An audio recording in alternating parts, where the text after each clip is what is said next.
All right, welcome everyone to 5 Secrets to Hosting Hassle-Free Telesummits. I'm Ronnie Tsunami with Sheila Galligan. How are you doing, Sheila? Hey, Ronnie, thanks. I'm so glad, and thanks everyone for investing in themselves and listening to the call. So, to get started, I want to make sure that everyone understands what's going on and who we are. My name is Ronnie Tsunami, and I'm the founder of the Wave Academy, where I help entrepreneurs to leverage the latest technologies and techniques. And what I like to do is really leverage technology to do things faster, because Sheila, you know what I say, I'm a lazy Hawaiian. So I like to make sure that I can do things. Yeah, sure. And I'm using those techniques to help people to launch their programs and services faster as well. And a bit about my background, I sounded like Porky Pig there. A little bit of my background, I've designed business and technology training programs for about 20 years. And with that, a lot of different clients from Microsoft to Time Warner. I've rolled out major programs for colleges. So technically speaking, over 10,000 academic institutions with technology and training programs. So I really love training. And Sheila, I'll let you go through your bio as well, because you've got quite an impressive bio as well. Well, thanks, Ronnie. I've got, just like a lot of people, we're experts in something, and I've been in the teaching and education area for about 20 years as well. Founder of Go Big Global. I've interviewed over 150 people, online global experts, in Telesummit style, and have grown my list throughout the few years up past 7,800. And I have also managed Telesummits for Lisa Sasevich and Lisa Cherney and many more. So we're really, we really wanted to partner our experiences together to finally get this off the ground and help all of you. And both of you, Sheila and I, have run Telesummits for other people and, of course, for ourselves. And we've seen a lot, and we've made a lot of mistakes. And really, that's what we wanted to share with you today, was some of those mistakes that we've learned from, and we want to make sure you don't. And that's where we come up with the 5 biggest secrets to success. And they're not the only secrets by no means, but understand that these are the ones that come foremost to our mind when we think about doing Telesummits.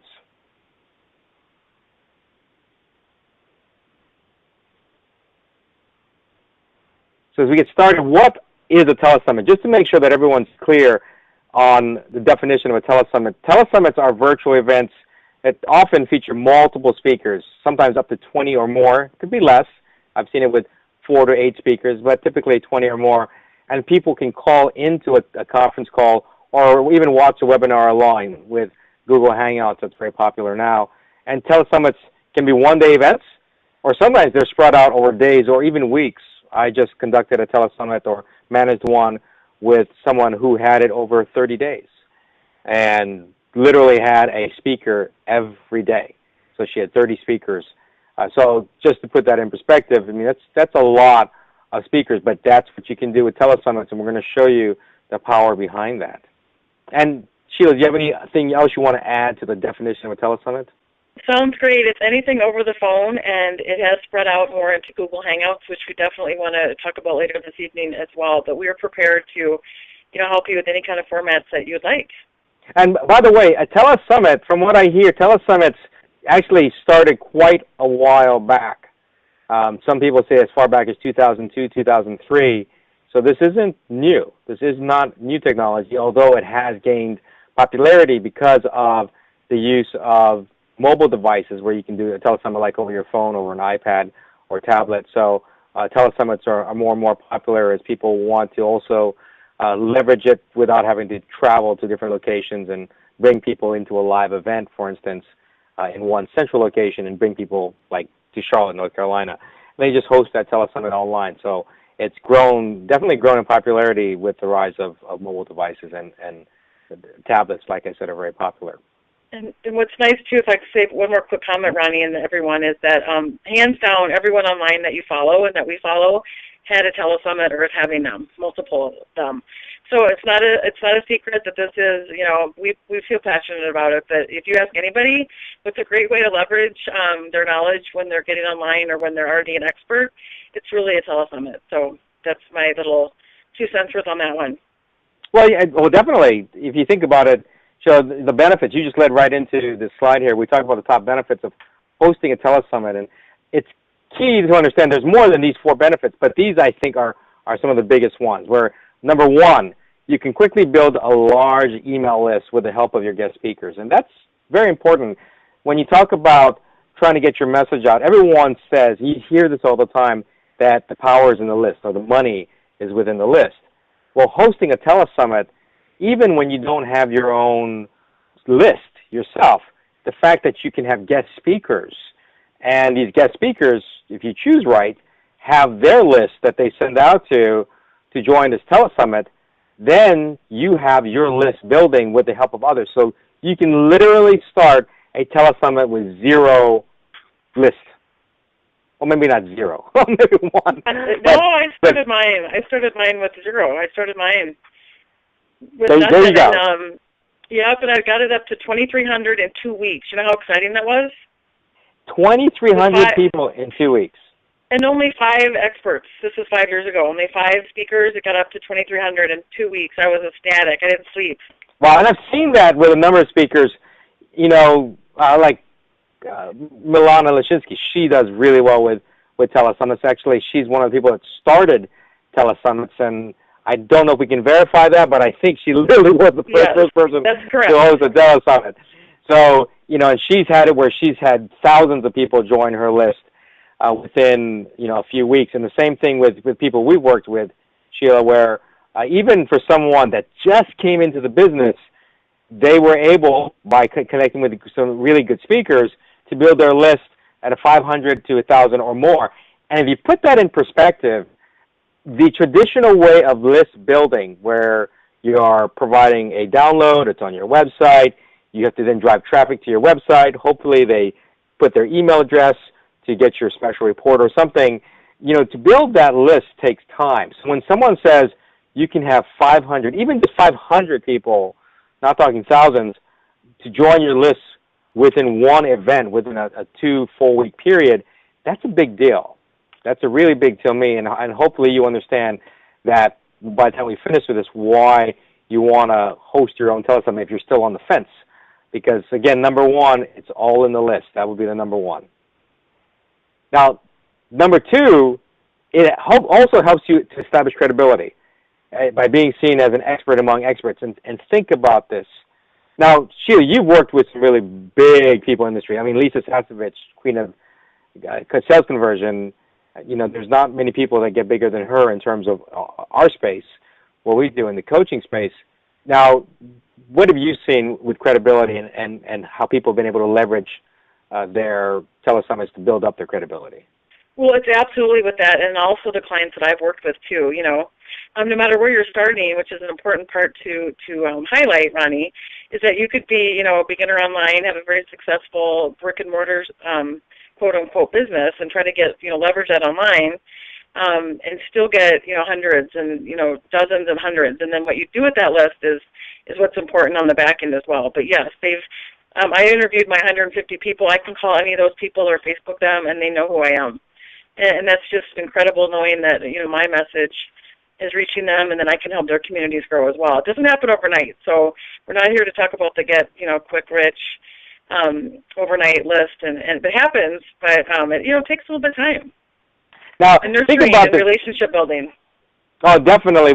You talk about relationship building, and I want people to understand this. When we say establish credibility not just among the audience that's come there to listen to all these presenters, but you also build credibility, as you said, that Sheila, you can now talk to these other experts that really maybe you weren't technically on the same level with. But because you went out and you found these experts and you told them, look, I'm putting together a telesummit of the best in this particular field. I'd love to be there and interview you and get your knowledge and share that, you share your knowledge with others out there, and you have an opportunity to promote your products or programs or services, especially if they're going through a program launch, then they're wanting as much exposure as possible. So now you have an excuse, a reason to go talk to these experts where maybe they really wouldn't care who you are. And now they do care because you're putting on something where they could potentially grow their list more or sell more products and services afterwards. So you become the friends of these experts. So you build credibility among those experts. And then, of course, you get credibility with the audience being by the power of association. I remember when I did my Telesummit this past year, where I had Laura Langmeyer on it, or Lisa Tierney on it, and here I am, where I really wasn't at the level, but at least I don't feel at the level of some of these coaches. Yet I have the credibility now with the audience because I was one of the experts among experts. And you're not a host. We say hosting a telesummit, but really, you don't want to be classified as a host of a telesummit. You really want to be seen as an expert among experts, and you have to be able to position yourself that way. So you want to make sure you establish your credibility as an expert, not as a host. Does that make sense? Well, exactly, Ronnie, and that's one of our big secrets, too, that the number one we talk about a little bit later is the theme. How do you get these people to answer your phone call, answer your email? They just don't answer their phone. Hello, how's it going? Thanks for calling. So the biggest secret is your theme. It's all about your theme, picking something. And I get kind of excited about this teaching part, but we'll talk about that in a little bit. But to get the attention, you need the theme. You need the idea. You need the unique idea. Yep. So the third one I wanted to point out here is you want to increase your visibility. And hosting a telesummit does that in a big way, especially like we said, if you choose the right speakers and you have the experts that people want to learn more from, you increase your visibility because depending on the size of the list, you could have quite a few people listening in. And not only that, if you record it, the visibility keeps going even after the live summit. You can have those recordings promoted through a number of different ways, through different channels, like putting it on iTunes or having it at your own podcast or your blog or putting links to the recordings on social media. So there's a lot more to build visibility, not just during the telesummit, but also after. And you're there, your front face in front of the audience with all these great speakers. So your visibility goes, again, by association there, and people think you're one of the experts. So key point here is you can build your credibility and your visibility without much experience. And that's key here. A lot of other areas to build your list, you actually need more experience. You've got to build the relationships more. In this case, like you said, how big was your list, Sheila? 0?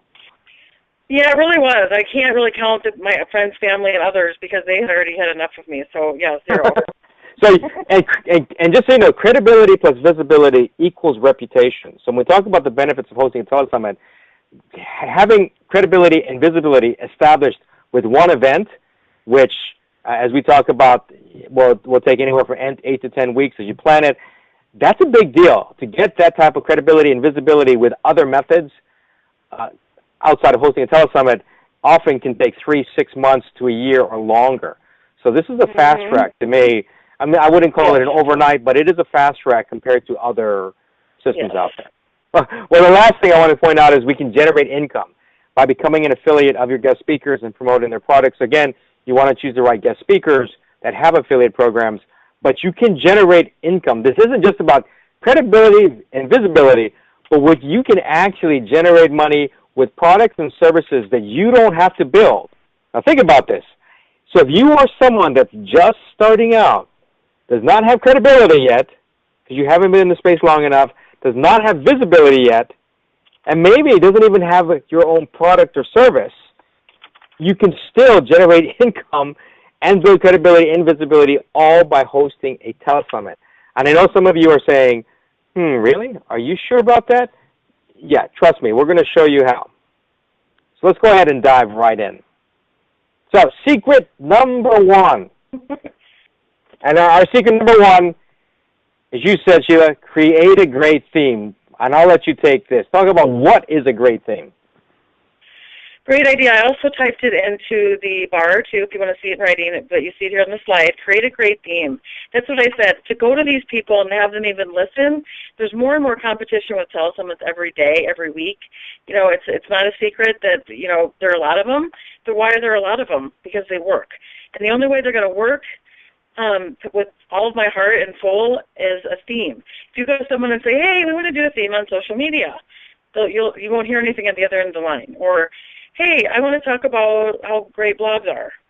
So I'll keep this short. A great example of how I built my list in 2,300 people in 2 weeks is with my coach, Lisa Tierney, 4.5 years ago, we based a theme on, the theme of the Telesummit was, do you remember why you started your business in the first place?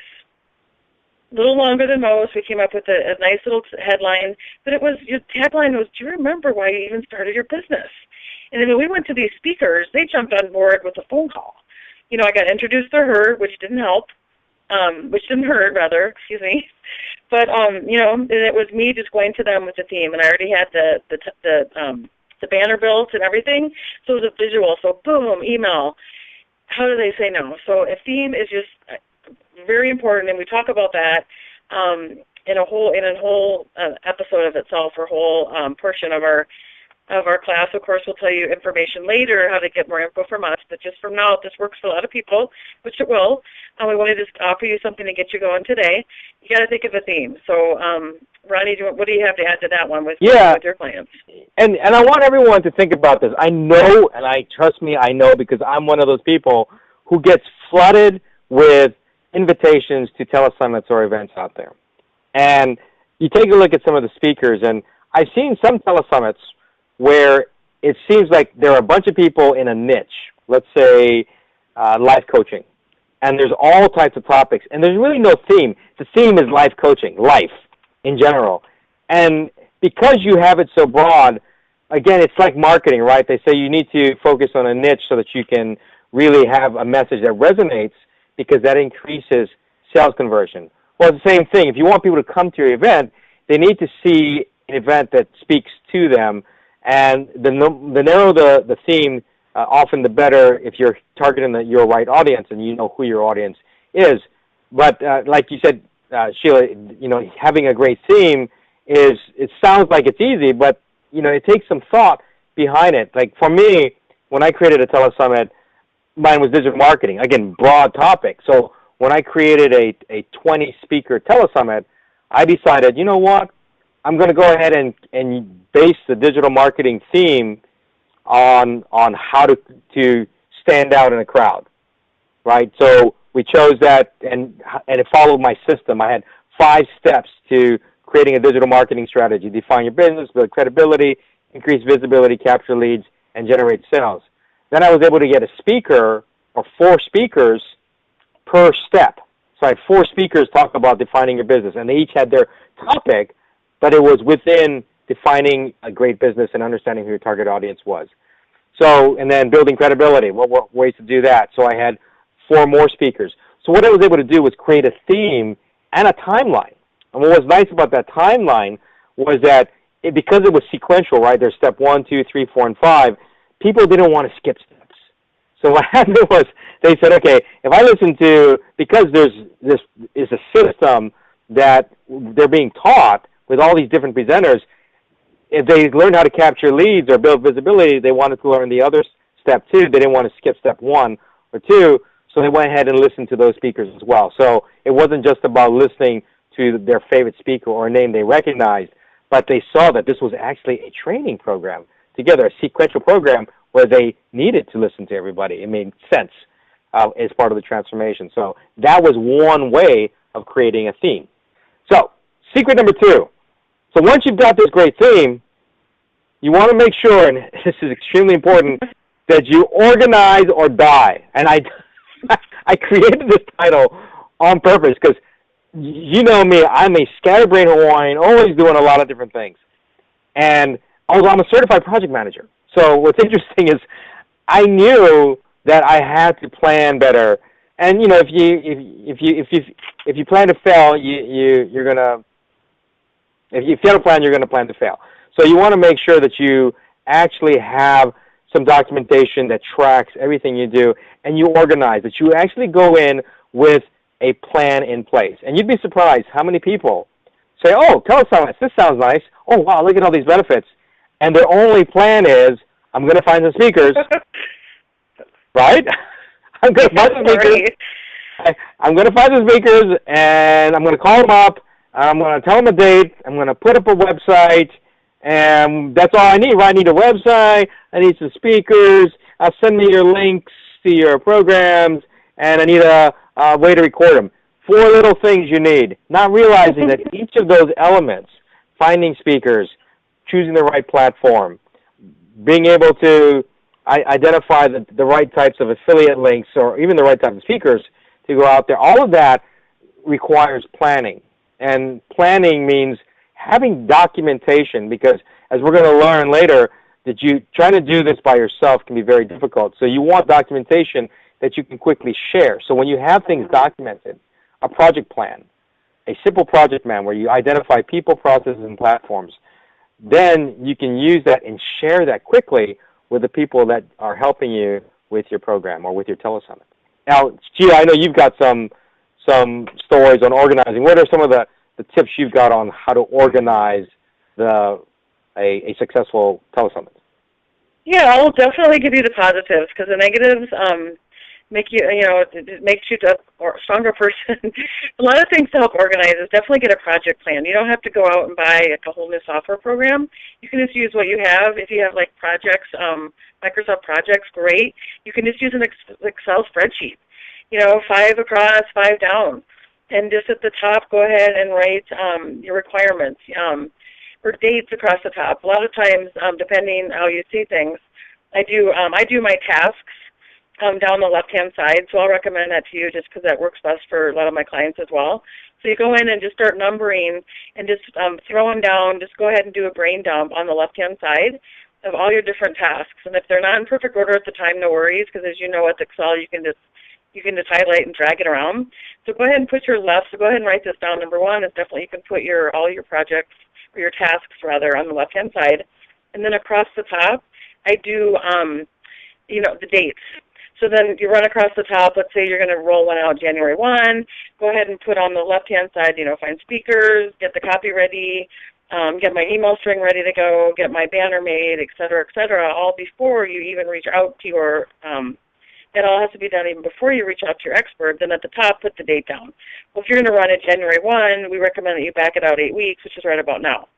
So, and then across the top, you do dates. I could talk about it all night, but that's definitely one way to organize. Number two is as you talk to people, take notes, whether that be in a spreadsheet, which I keep everything in one spreadsheet actually, and I just grow my tabs. I just add on a tab every single time. So I do take notes on conversations right there in that one Excel document. So that's number two.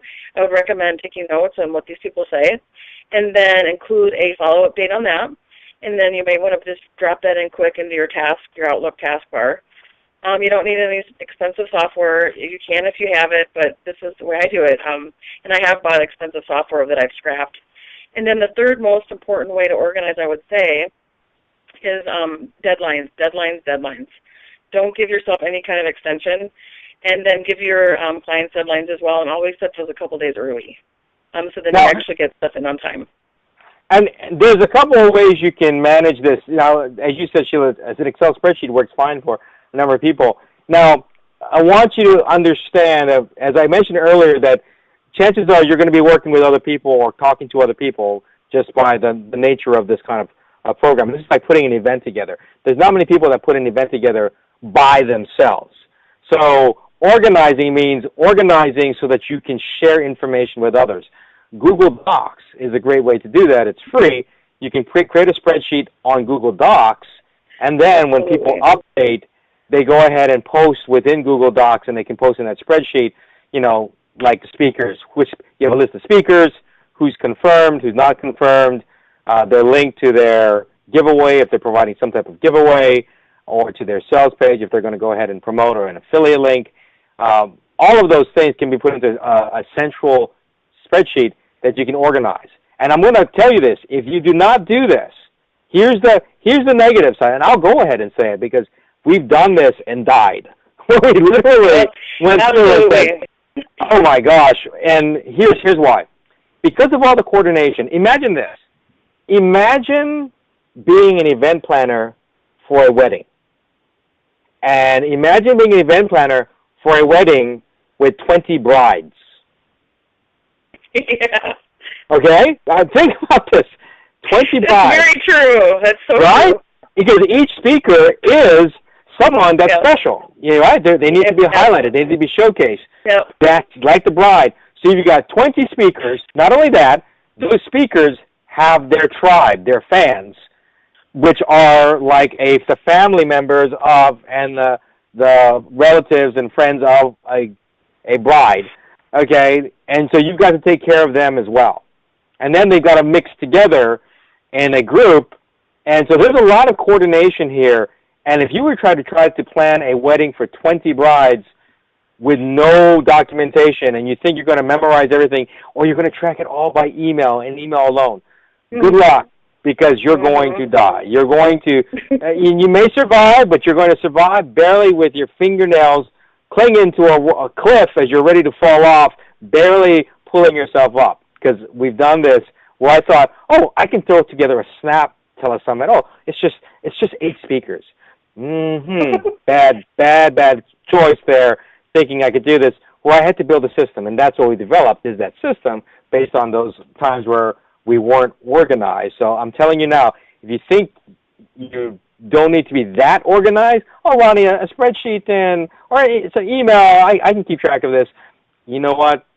Rethink that. We'll explain more. If you want more tips on that, contact Sheila and I. We'll help you come up with ideas to organize much better so you can, again, manage with different people, so you can connect with multiple people or have a team approach to do this without everyone just sending emails to each other. Okay. So let's go to secret number 3. And secret number 3, I love this. And Sheila, you've been a proponent of this. Get your speakers early. Sheila, you take the lead on this. You know, right when you swear you're planning out far enough, but it's just never enough. So the number one reason, drum roll, why you get your speakers early, number one reason is because of them. It's not because of us, it's because of them, because they're experts. They're experts in their field. They're busy. A lot of them have their promotional calendars out 6 months, if not a year already. So it's hard to get on their calendars. People just aren't throwing out promotional emails right and left anymore. It's all systemized. It's all strategy right now, like in your business. So it's all planned out. So number one, you get your speakers early to get on their promotional schedule. And number two, it just looks more professional. To call somebody, maybe someone canceled at the last minute, but you're already going to arrange those people. You're going to have them in your back pocket early anyways. So that's kind of the second one. And the third reason is it just prevents so many headaches. It gives you more time to get the information in. Half the time in these summits, before Ronnie and I came up with a system and a process on how to help you with online tools to get the information in 1 or 2 emails. That was how we spent all our time, is just emailing back and forth. These things I've spent a month 24/7 on doing a 20-person telesummit before, and those days are long gone because you die, you drown, you can't do it. So those are my 3 top tips for getting your speakers in early. Oh, well, definitely, I agree with all of those, and you hit a key point here, and I want everyone to understand this, that one of the key mistakes that we see people make doing a telesummit is thinking very, very big. And when I say very big, they bring in, I've seen it with 30 speakers, 36 speakers. I think 36 was the max that I've seen. Understand this. Yeah. Well, have you had more, Sheila? Yes, I had 50. Oh, okay. See, now think about it, that's 50 brides you got to take care of in this event plan. So, to get your speakers, not only do you have to work around their schedule in terms of their time frames with doing events, because they often plan anywhere, as you said, 6 to 8 months or even longer for the top speakers, where they have all of their days, their events, and this is an event. Even though it's maybe online, it's still an event that they've got to plan for, and they can't market. If you don't get your speakers early, here's the thing. You may actually get a speaker, even at the last minute, maybe a week to 2 weeks out from your event. But they're not going to be able to send anything out because they can only contact their members, their list, and they've got different products and services and programs and affiliate programs that they're marketing, so they're not going to want to spam them every day. So they plan it out. They may send only an email a week. Well, if you only give them a week or 2 weeks, chances are that they've got their marketing calendar of what they're sending out to their list already set up. So you may get that speaker, but by not getting them early enough, you now don't get to leverage their list, which is why you wanted to them in the first place, that they had a topic that was in your niche and that they had a really good list to begin with. Now that goes away, that benefit. So you got a big name maybe, but you don't have the marketing. And I've done this where I thought, oh my gosh, I've had these great speakers, only to find out they're like, hey, I'm willing to speak, because they want to sell their program, but they're going, they're going to use your list, and you're not going to be able to leverage their list. So get your speakers early, and getting speakers, because they got busy schedules, is like herding cats.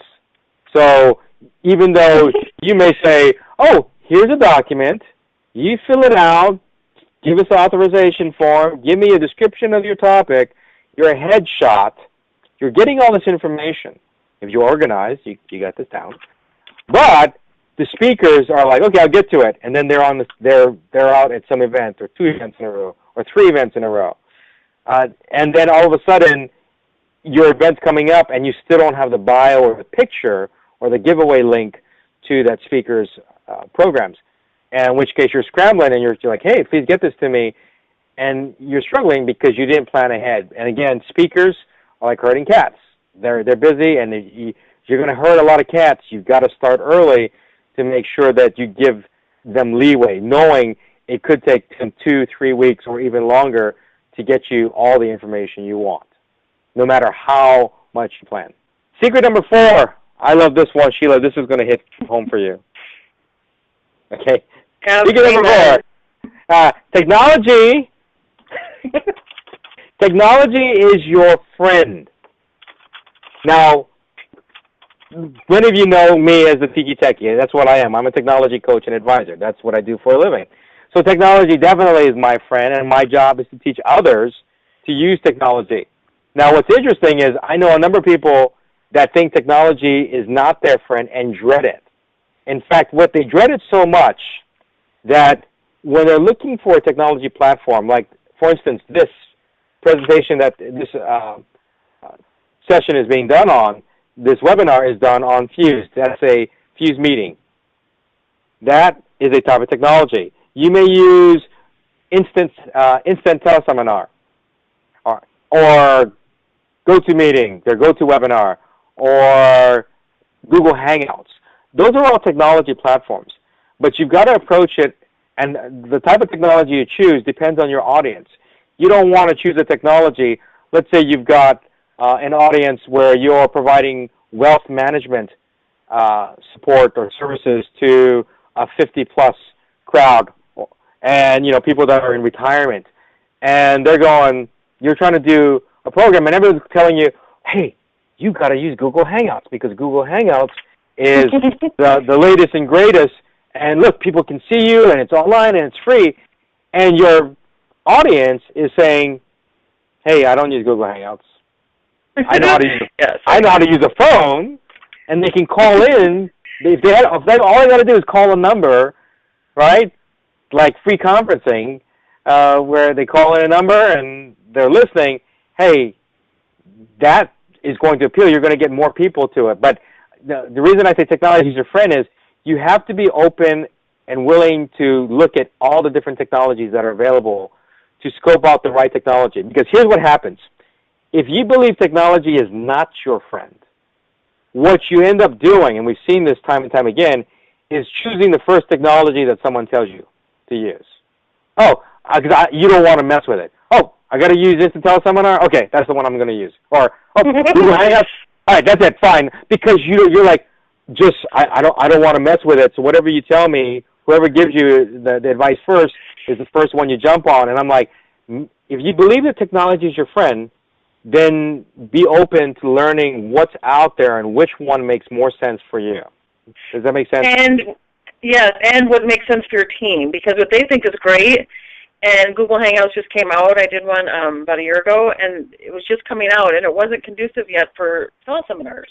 But they insisted on doing it, and there was 99 mistakes, every 24/7 because it wasn't built yet, and they didn't take the time and ask someone like the Tiki Techie, who we have on our professional team here, and my business partner, to what's really the scoop. So make sure it's right for you and your team. That's right. Technology is your friend. Can we all say that together? Technology is your friend. All right. And the last secret here, secret number 5, and this is near and dear to my heart, and definitely for you, Sheila. Don't do it yourself. And I cannot stress this enough. This isn't about me trying to sell services to you, or I'm not selling virtual assistants to you, but let me explain this. Don't do it yourself. I did my first teleseminar, my very first one, by myself for the most part, and I regretted it. And now, hindsight's 20/20, but that's where I learned, oh boy, if you're going to do it yourself, number one, you better be organized, and number two, I was like, wait a minute, don't do it yourself, because it literally was way more effort than it was worth to do it yourself, because you're going to end up, because here's the thing, if you do it yourself and you make mistakes, because when you do, there's so much coordination. Again, imagine an event planner or a wedding planner managing a wedding for 20 people, or 20 brides, or even 10 brides for that matter, okay, or 5 brides, but having to manage all of that by themselves, get the food, set up the pews, put together the decorations, get the flowers together, do the shopping for the bride, the tuxedos fitted for the. If you did all of that yourself, that's the kind of coordination needed. And if you did all of that yourself, you would die. You would die a slow, painful death.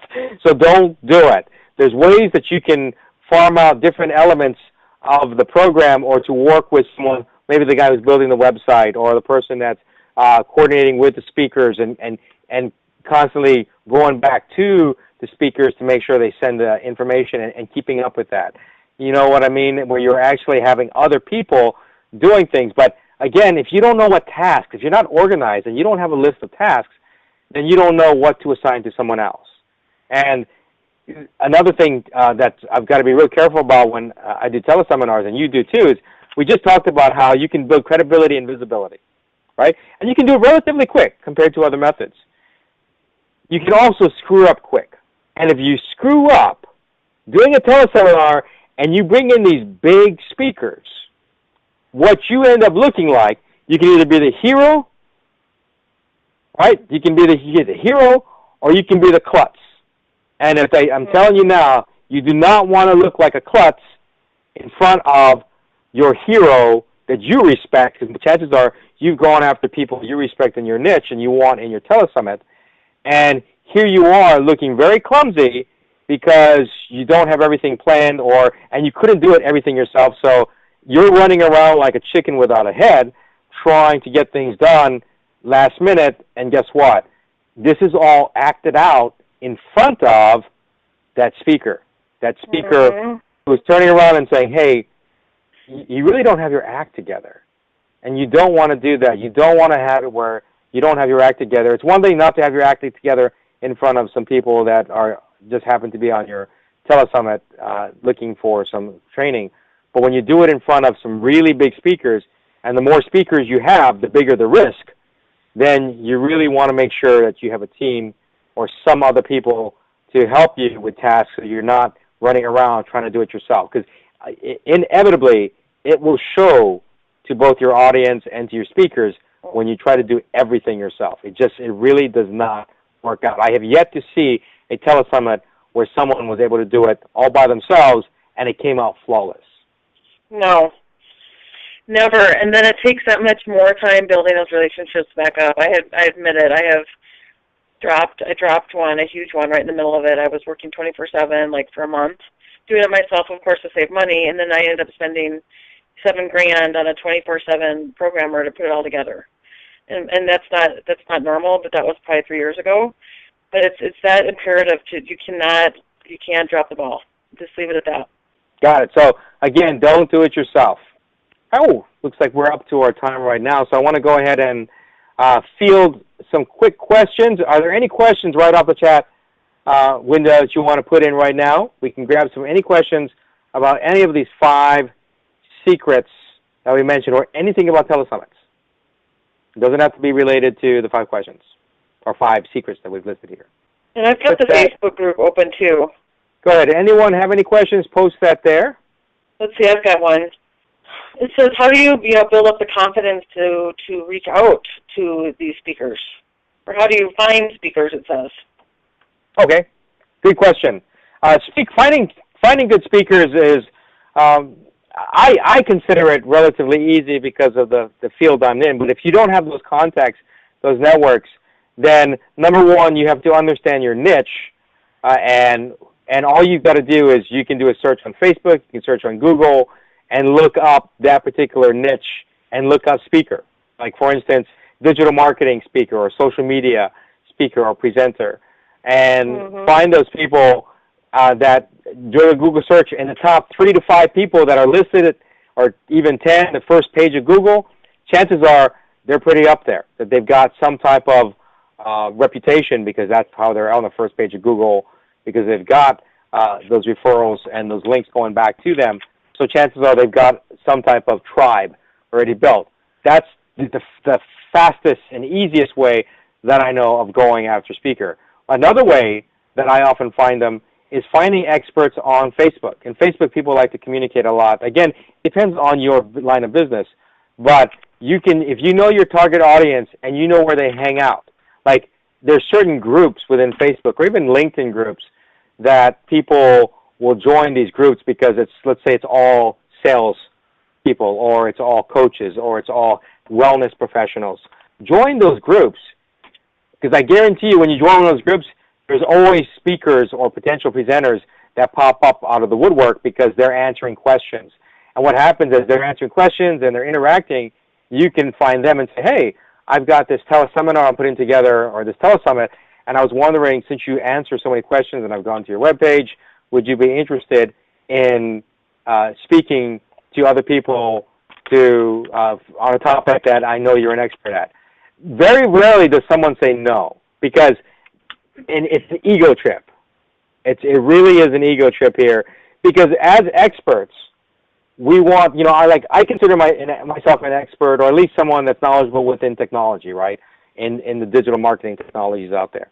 So when someone comes up to me and says, hey, I'm putting together a telesummit, I'd love you to be in front of these people online. We're bringing in a number of other speakers with different lists as well, different tribes. They're going to be there too. You can speak, doesn't take much time, and because you're the expert in this topic, I was wondering if you'd love to speak about this and share your knowledge with others. No, what am I going to say? No, I don't want to share my knowledge with others. No, I don't want to build my list with a list of other speakers out there that can grow my list. No, I don't want to have an opportunity to talk about my program that I'm launching and generate additional revenue with you finding people for me. No, please don't send me more leads.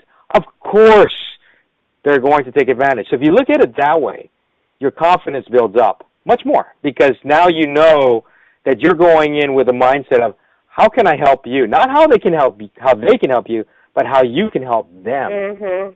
Okay? And it doesn't matter how big the speaker. It really doesn't. I've seen it where I've approached really big name speakers, and I was totally shocked that they turned around and said, sure. And that's when I learned. I was like, and they told me, well, why would I turn this down? And so now I've got literally, if you told me, Ronnie, go find Brendan Bouchard and ask Brendan, I've got no problem finding Brendan Bouchard, finding the person I'm supposed to talk to, and telling them about the. Now, they may turn me down, say Brendan's booked for a year. Well, then I got to plan 2 years in advance. But I've got, my confidence is to that level where I have no problem going out and saying if anything, I'm doing them a favor. That's the way I look at it. And that's a great story, Ronnie, too. And I just wanted to add a couple quick things. Another quick way, too, that I coach my students on is, number one, look in your inbox. That's the number one place to find speakers. Who do you follow? Who interests you? Who sends you emails that you read? That's number one. Number two, who's in your Facebook chat groups? You know you're connecting with people daily in your groups. Find people that resonate and have the same audience that you do.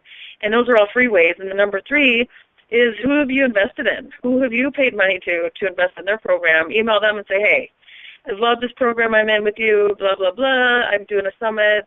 Please join in. So those are the top three ones that are a price of zero to reach out and contact. Yeah. And by the way, speakers bureaus, there's a number of speakers bureaus out there that you can find.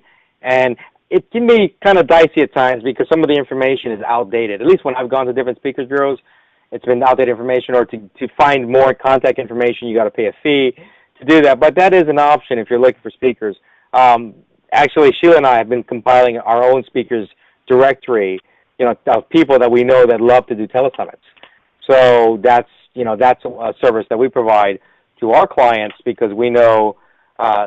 Remember, I help coaches launch their businesses, so they're always looking for ways to get exposure.